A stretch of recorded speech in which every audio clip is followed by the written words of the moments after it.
Olá, graça e paz, meu irmão e minha irmã. Estamos iniciando a leitura da Bíblia em 365 dias, uma dose de amor com a Palavra de Deus. Hoje, no 125º dia, trago para leitura e comentários bíblicos os livros de Juízes, capítulos 4 e capítulo 5, livro de Jó, capítulo 39, e o livro de Mateus, capítulo 11, versículos 1 a 19. A minha recomendação é que todos tenham em mãos bloco de anotação, caneta ou lápis. A Bíblia, tão importante quanto a sua leitura diariamente, nos traz refrigério para a alma, sabedoria, sobretudo nos aproxima de Deus, fortalecendo assim a nossa fé e esperança.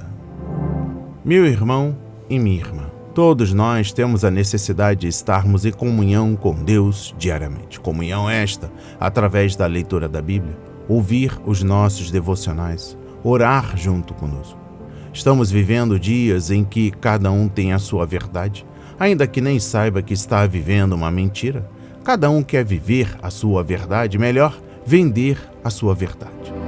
A Bíblia está cheia de promessas, mas ela será concretizada se você acreditar na palavra de Deus. Precisamos acreditar na palavra de Deus? É muito fácil crer quando as coisas estão cooperando, quando as promessas estão vindo.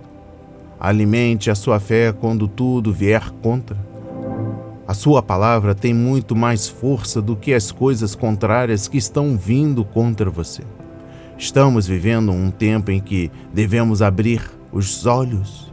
Satanás não está aqui para roubar o seu carro, a sua casa, seu apartamento, seu lar, relógio, sua roupa. Ele vem para roubar esta semente aqui, esta que está sendo semeada para a sua vida, a sua fé e os propósitos que Deus tem para você e a sua família e os seus projetos. Precisamos usar todos os recursos que Deus tem nos dado, incentivar nossos irmãos e irmãs a lerem a Bíblia, estudar, orar. A Bíblia Sagrada nos faz gerar a fé, nos faz ter o alimento, a cura, a restauração. A compreensão da palavra vem através da revelação pelo Espírito Santo.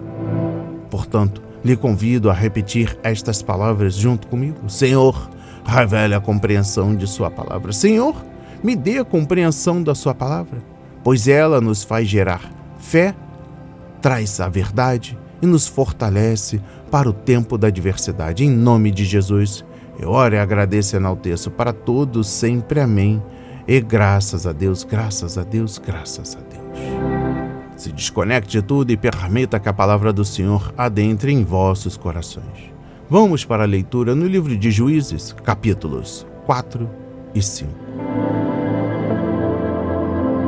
Débora e Baraque. Os filhos de Israel tornaram a fazer o que era mal aos olhos do Senhor, depois da morte de Eude. E o Senhor os entregou nas mãos de Jabim, rei de Canaã, que governava Azor. O comandante do seu exército era Cícera, que morava em Arosete-Agoim. Os filhos de Israel clamaram ao Senhor porque Jabim tinha 900 carros de ferro e durante 20 anos oprimia duramente os filhos de Israel. Débora, profetisa, esposa de Lapidote, julgava Israel naquele tempo. Ela atendia debaixo da palmeira de Débora, entre Ramá e Betel, na região montanhosa de Efraim. E os filhos de Israel vinham até ali para apresentar as suas questões. Débora mandou chamar Baraque, filho de Abinoão, de Quedes de Naphtali, e lhe disse: O Senhor Deus de Israel deu a seguinte ordem: Vá e reúna os seus homens no Monte Tabor, escolhendo 10.000 homens dos filhos de Naphtali e dos filhos de Zebulon. Eu farei com que Cícera, comandante do exército de Jabim, se dirija até você junto ao ribeiro de Quisson, com os seus carros de guerra e as suas tropas, e eu os entregarei nas suas mãos. Então Baraque disse a Débora: Se você for comigo, irei, mas se você não for comigo, não irei. Ela respondeu: Certamente irei com você, mas a honra da investida que você está empreendendo não será sua, porque o Senhor entregará Cícera nas mãos de uma mulher. E Débora foi com Baraque até Quedes. Então Baraque convocou as tribos de Zebulon e Naftali em Quedes.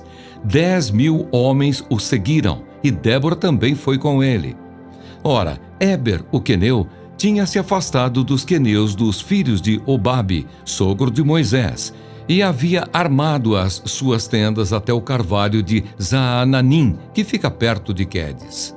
Anunciaram a Sísera que Baraque, filho de Abinoão, tinha subido ao monte Tabor. Sísera convocou todos os seus carros de guerra, 900 carros de ferro e todo o povo que estava com ele, em Arosete-Agoim, para o ribeiro de Quisson. Então Débora disse a Baraque: prepare-se, porque este é o dia em que o Senhor entregou Sísera em suas mãos. Não é verdade que o Senhor está indo à sua frente? Então Baraque desceu do monte Tabor e 10.000 homens o seguiram. E o Senhor derrotou Sísera, todos os seus carros de guerra e todo o seu exército, a fio de espada diante de Baraque. E Sísera saltou do seu carro e fugiu a pé. Mas Baraque perseguiu os carros e os exércitos até Arosete-Agoim. Todo o exército de Sísera caiu a fio de espada, sem escapar nem sequer um. Porém Sísera fugiu a pé para a tenda de Jael, mulher de Éber, o queneu, pois havia paz entre Jabim, rei de Azor, e a casa de Éber, o queneu. Jael saiu ao encontro de Sísera e lhe disse: entre, meu senhor, entre na minha tenda, não tenha medo. Ele entrou na tenda de Jael e ela pôs sobre ele uma coberta. Então Sísera disse: por favor, me dê um pouco de água, porque estou com sede. Ela abriu um odre de leite e deu-lhe de beber. Depois o cobriu novamente. E ele lhe disse mais: fique na porta da tenda. Se alguém vier e perguntar se há alguém aqui, responda que não. Então Jael, mulher de Éber, pegou uma estaca da tenda e, lançando mão de um martelo, foi de mansinho até perto dele e lhe cravou a estaca na têmpora, de modo que ela penetrou na terra. Ele estava exausto e dormia profundamente, e foi assim que morreu. E eis que, quando Baraque estava perseguindo Sísera, Jael saiu ao encontro dele e lhe disse: venha, e eu lhe mostrarei o homem que você está procurando. Ele a seguiu, e eis que Sísera estava caído, morto, com a estaca fincada na têmpora. Assim, naquele dia, Deus humilhou Jabim, rei de Canaã, diante dos filhos de Israel. E cada vez mais a mão dos filhos de Israel prevalecia contra Jabim, rei de Canaã, até que o exterminaram. O Cântico de Débora. Naquele dia, Débora e Baraque, filho de Abinoão, cantaram assim: porque os chefes se puseram à frente de Israel e o povo se ofereceu voluntariamente. Bendigam o Senhor. Escutem, ó reis, ouçam, ó príncipes. Eu mesma cantarei ao Senhor, salmodiarei ao Senhor, Deus de Israel. Quando tu, ó Senhor, saíste de Seir, marchando desde o campo de Edom, a terra estremeceu. Os céus gotejaram, sim, até as nuvens gotejaram água. Os montes tremeram diante do Senhor, e até o Sinai, diante do Senhor, Deus de Israel. Nos dias de Sangar, filho de Anate, nos dias de Jael, cessaram as caravanas, e os viajantes tomavam desvios tortuosos. Ficaram desertas as aldeias em Israel. Ficaram desertas até que eu, Débora, me levantei. Levantei-me por mãe em Israel. Escolheram-se deuses novos. Então a guerra estava às portas. Não se via escudo nem lança. Entre 40.000 em Israel. Meu coração está com os comandantes de Israel que voluntariamente se ofereceram entre o povo. Bendigam o Senhor. Vocês que cavalgam jumentas brancas, que se assentam em juízo e que andam pelo caminho, falem disto. A música dos distribuidores de água, lá entre os canais dos rebanhos, falem dos atos de justiça do Senhor, das justiças a favor de suas aldeias em Israel.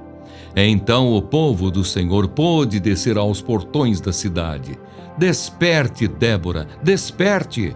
Desperte, acorde, entoe um cântico. Levante-se, Baraque, filho de Abinoão, e leve presos os que o prenderam.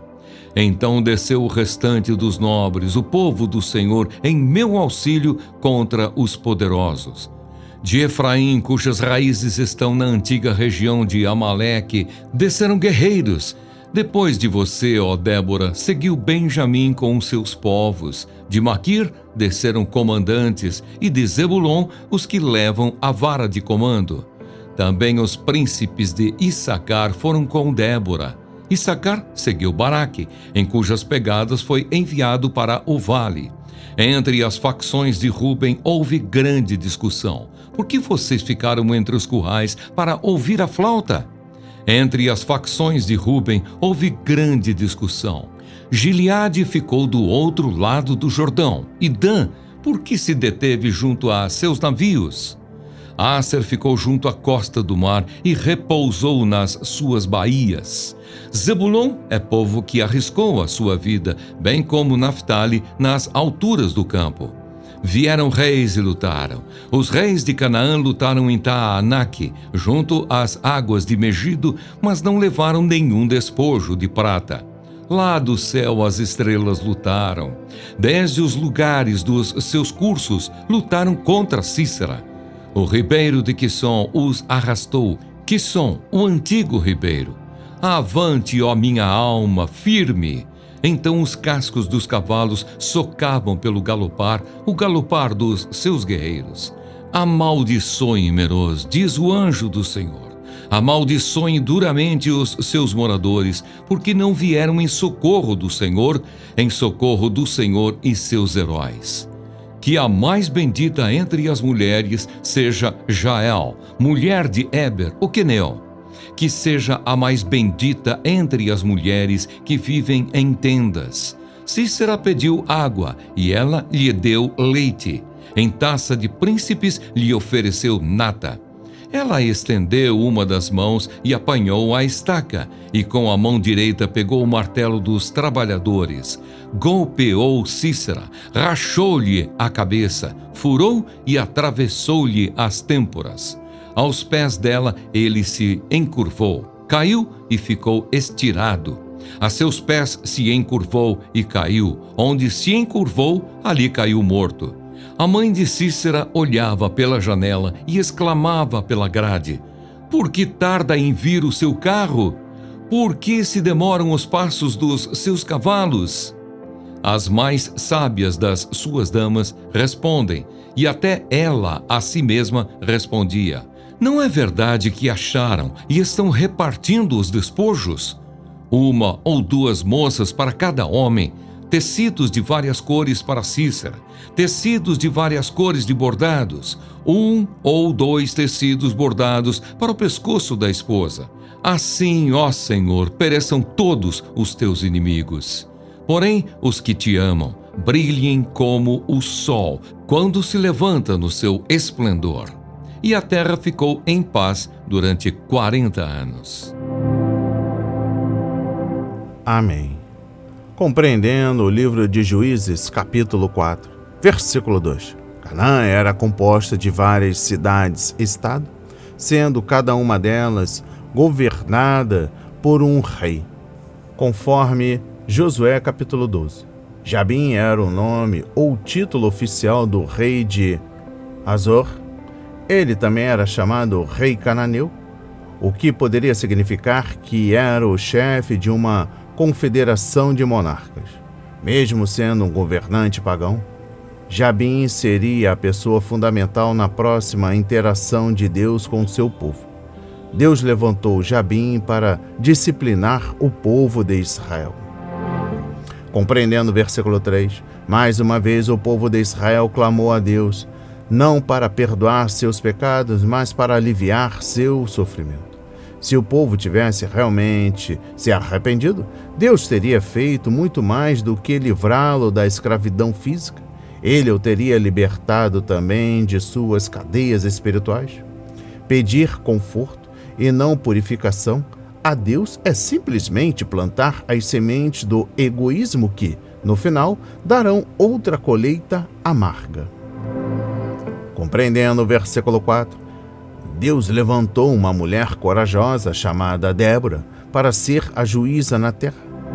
Este foi um ato de graça, mas também de humilhação para os israelitas, porque eles viviam em uma sociedade dominada por homens. Débora era juíza e profetisa. Miriam, irmã de Moisés, foi profetisa. Êxodo 15, versículo 20. E mais tarde, a história bíblica não apresenta outras mulheres notáveis como Hulda, 2 de Reis, capítulo 22, versículo 14. Noadias, Neemias 6, versículo 14. Ana, Lucas 2, versículo 36. E as 4 filhas de Filipe, Atos 21, versículo 9.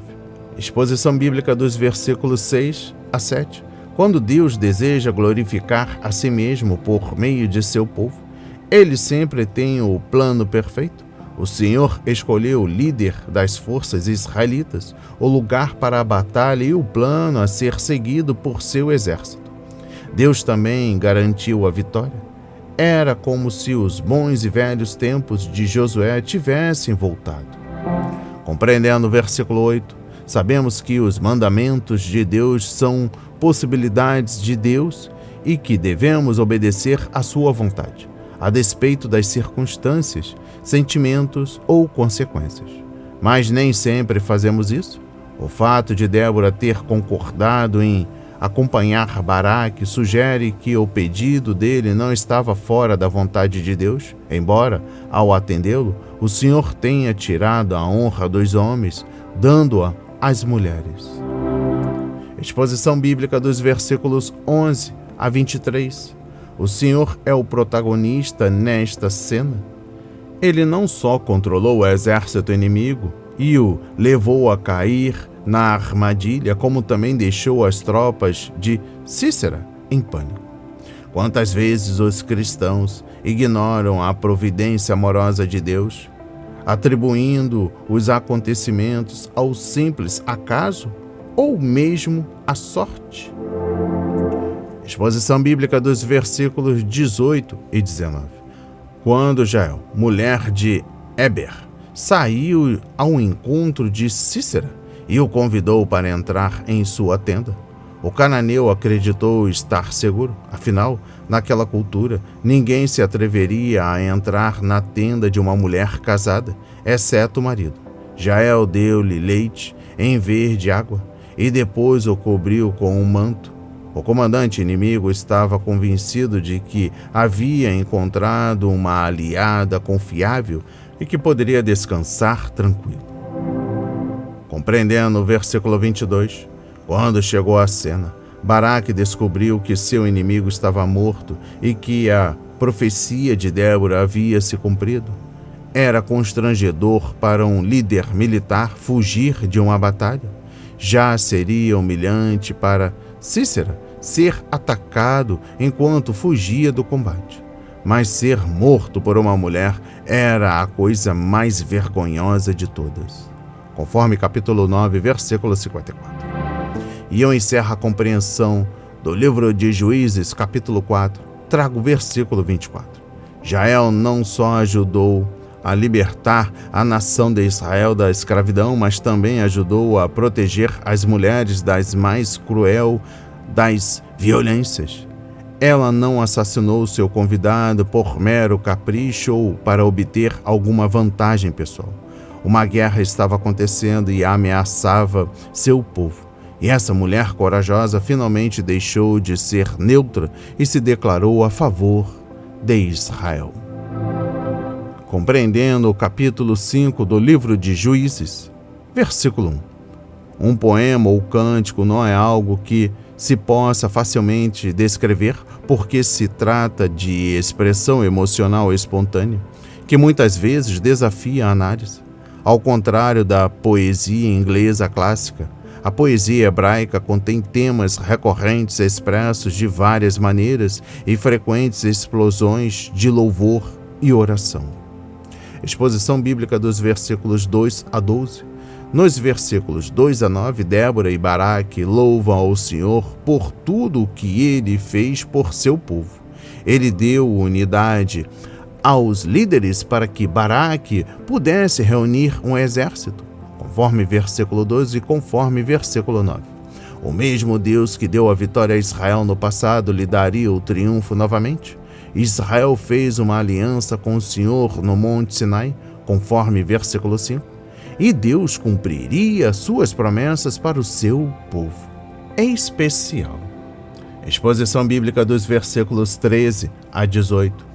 Débora estava agradecida porque o povo se ofereceu voluntariamente ao serviço do Senhor. Versículos 2 e 9. Os israelitas não eram soldados que fugiam da luta, mas homens corajosos que levavam a sério as batalhas do Senhor. No entanto, 4 tribos não se ofereceram para cumprir suas responsabilidades na campanha. O povo de Deus hoje não é diferente do povo de Israel em se tratando do chamado de Deus para o serviço. Algumas pessoas se apresentam de imediato e seguem o Senhor, outras arriscam a vida. Algumas consideram seriamente o chamado, mas dizem não. E outras o guardam para si como se ele nunca tivesse sido feito. Exposição bíblica dos versículos 24 a 31. A bênção de Débora sobre Jael nos lembra das palavras de Isabel a Maria, conforme Lucas 1, versículo 42. Por causa da hesitação de Baraque, Débora anunciou que uma mulher receberia o crédito pela morte do capitão do exército inimigo. Juízes 4, versículos 8 e 9. E eu encerro a compreensão do livro de Juízes, capítulo 5, trago o versículo 31. A oração final de Débora compara os inimigos do Senhor, que, como Cícera, chegaram ao fim da escuridão, como o povo que ama a Deus, que se levanta como o sol em toda a sua força. A batalha em Megido foi mais do que um simples conflito entre exércitos inimigos. Foi uma guerra entre as forças das trevas e as forças da luz. Ou amamos a Cristo e andamos na luz, ou somos seus inimigos e perecemos nas trevas. Vamos para a leitura no livro de Jó, capítulo 39. Quem fez cada animal com seu jeito de ser? Você sabe o tempo em que as cabras monteses têm os filhos ou cuidou das corças quando dão suas crias? Pode contar os meses que cumprem? Ou sabe o tempo do seu parto? Elas se encurvam para terem seus filhos e lançam de si as suas dores. Seus filhos se tornam robustos, crescem no campo aberto, saem e nunca mais voltam para elas. Quem pôs em liberdade o jumento selvagem? Quem soltou as suas cordas? Eu lhe dei o deserto por casa e a terra salgada por morada. Ele se ri do tumulto da cidade, não ouve os gritos do guia. Os montes são o lugar do seu pasto e anda à procura de tudo o que está verde. Será que o boi selvagem aceitará trabalhar para você? Será que ele passará a noite junto da sua manjedoura? Por acaso você consegue prendê-lo ao arado com cordas? Ou irá ele atrás de você para desfazer os torrões nos campos do vale? Você vai confiar nele por causa da grande força que ele tem ou deixará o seu trabalho por conta dele? Você acredita que ele trará para casa o que você semeou e o recolherá na sua eira? A avestruz bate alegre as asas, como se tivesse asas e plumagem de cegonha. Ela põe os seus ovos no chão e deixa que sejam chocados na areia. E se esquece de que algum pé os pode esmagar, ou de que os animais do campo podem pisá-los. Trata com dureza os seus filhos como se não fossem seus. Embora seja em vão o seu trabalho, ela está tranquila, porque Deus lhe negou sabedoria e não lhe deu entendimento. Mas quando de um salto se levanta para correr, ri do cavalo e do cavaleiro. Por acaso foi você quem deu força ao cavalo ou revestiu o seu pescoço de crinas? É você quem o faz pular como gafanhoto? Terrível é o fogoso respirar das suas ventas. escarva no vale, satisfeito com a sua força, e sai ao encontro dos inimigos. Zomba do medo e não se espanta, não recua por causa da espada. Sobre ele balança a aljava, cintila a lança e o dardo. Com ímpeto e fúria, vai engolindo as distâncias e não se contém ao som do clarim. A cada toque do clarim ele diz: avante! Cheira de longe a batalha, o grito dos comandantes e o alarido de guerra. Será que é pela inteligência que você tem que o falcão voa, estendendo as suas asas para o sul? Ou é por uma ordem sua que a águia sobe e faz o seu ninho lá no alto? Ela mora no penhasco onde faz a sua morada, no alto do penhasco, em lugar seguro. Dali descobre a presa. Seus olhos a avistam de longe. Seus filhotes chupam sangue. Onde há mortos, ali ela está. Amém. Exposição bíblica dos versículos 1 a 4. Deus então passou do tema da morte para o dia do nascimento. Jó sabia qual era o tempo de gestação das cabras e das corças e como os filhotes nascem, como os filhotinhos crescem com segurança e como a mãe sabe quando estão prontos para ir embora. Pastores e agricultores ajudam seus animais durante o período de gestação e o parto, mas os animais selvagens dão à luz seus filhotes sem a ajuda de ninguém. Exposição bíblica dos versículos 5 a 12.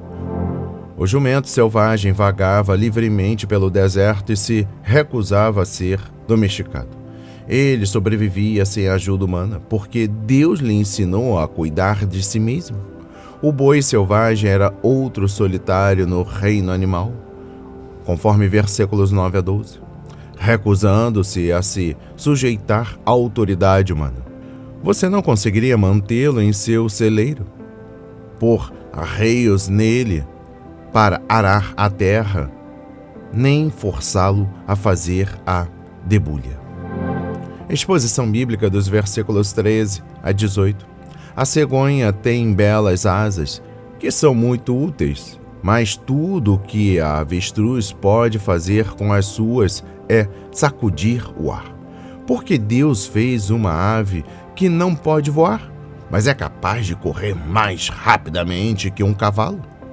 Porque Ele fez uma ave que põe o ninho em um lugar tão vulnerável, onde os ovos podem ser destruídos ou comidos por predadores, e ao contrário da maioria das aves, porque ela parece não se importar com os filhotes. E eu encerro a compreensão do livro de Jó, capítulo 39, com a exposição bíblica dos versículos 19 a 25. O cavalo é o próximo da fila. Trata-se de um animal que era muito admirado e valorizado pela força e coragem.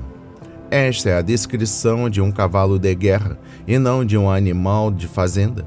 E é possível imaginá-lo empinado e batendo as patas no chão, ansioso para correr em direção à batalha. Ao ouvir a trombeta, o cavalo não consegue ficar parado, mas corre tão rápido que parece devorar o chão. Deus, e não Jó, fez o cavalo com a força e a capacidade de que ele precisava para enfrentar o perigo e servir com eficácia no campo de batalha. Vamos para a leitura no livro de Mateus, capítulo 11, versículos 1 a 19. Jesus prega nas cidades. Quando Jesus acabou de dar estas instruções a seus 12 discípulos, saiu dali para ir ensinar e pregar nas cidades deles. Os mensageiros de João Batista. Quando João, no cárcere, ouviu falar das obras de Cristo, mandou que seus discípulos fossem perguntar: Você é aquele que estava para vir ou devemos esperar outro? Então Jesus lhes respondeu: Voltem e anunciem a João o que estão ouvindo e vendo. Os cegos veem, os coxos andam, os leprosos são purificados, os surdos ouvem, os mortos são ressuscitados e aos pobres está sendo pregado o Evangelho. e bem-aventurado é aquele que não achar em mim motivo de tropeço. Quando os discípulos de João foram embora, Jesus começou a dizer ao povo a respeito de João: O que vocês foram ver no deserto? Um caniço agitado pelo vento? O que vocês foram ver? Um homem vestido de roupas finas? Os que vestem roupas finas moram nos palácios reais. Sim, o que foram ver? Um profeta? Sim, eu lhes digo, e muito mais do que um profeta. Este é aquele de quem está escrito: Eis que eu envio adiante de você o meu mensageiro, que preparará o caminho diante de você. Em verdade lhes digo, entre os nascidos de mulher não apareceu ninguém maior do que João Batista. Mas o menor no reino dos céus é maior do que ele. Desde os dias de João Batista até agora, o reino dos céus sofre violência e os que usam de força se apoderam dele. Porque todos os profetas e a lei profetizaram até João. E se vocês o querem reconhecer, ele mesmo é Elias, que estava para vir. Quem tem ouvidos para ouvir, ouça. Mas a que compararei esta geração? É semelhante a meninos que, sentados nas praças, gritam aos companheiros: Nós tocamos flauta, mas vocês não dançaram. Entoamos lamentações, mas vocês não prantearam. Pois veio João, que não comia nem bebia, e as pessoas dizem: Ele tem demônio. Veio o Filho do Homem comendo e bebendo, e as pessoas dizem: Eis aí um glutão e bebedor de vinho, amigo de publicanos e pecadores. Mas a sabedoria é justificada por suas obras. Amém. Compreendendo o livro de Mateus, capítulo 11, versículos 1 a 19. Exposição bíblica dos versículos 1 a 15. João Batista estava na prisão da fortaleza de Maqueros, por ter corajosamente denunciado a união adúltera de Herodes, Antipas e Herodias. Lucas 3, versículos 19 a 20. Gostaríamos de pensar que os líderes judeus teriam ficado contra Herodes e procurado libertar João, mas eles não fizeram nada. Sua atitude em relação a João refletia seu sentimento em relação a Jesus, pois o profeta mostrou Jesus e o honrou. E eu encerro a leitura da Bíblia e também da compreensão do livro de Mateus, capítulo 11, versículos 1 a 19. Exposição bíblica dos versículos 4 a 6. A resposta de nosso Senhor a João revela tato e ternura. Ele fez João se lembrar das profecias do Antigo Testamento sobre as obras do Messias. Conforme Isaías 29, versículos 18 e 19, capítulo 35, versículos 4 a 6. Os discípulos de João já haviam lhe contado o que Jesus estava fazendo. Lucas 7, versículo 18. Mas o Filho de Deus pediu que eles contassem o que havia visto. João havia vindo no espírito e poder de Elias. Lucas 1, versículo 17. E até mesmo aquele grande profeta teve seus dias de desânimo. Jesus assegurou a João que ele estava cumprindo a vontade do Pai. As palavras de hoje foram semeadas em corações quebrantados para a honra e a glória do Senhor. Receba essas palavras em nome de Jesus.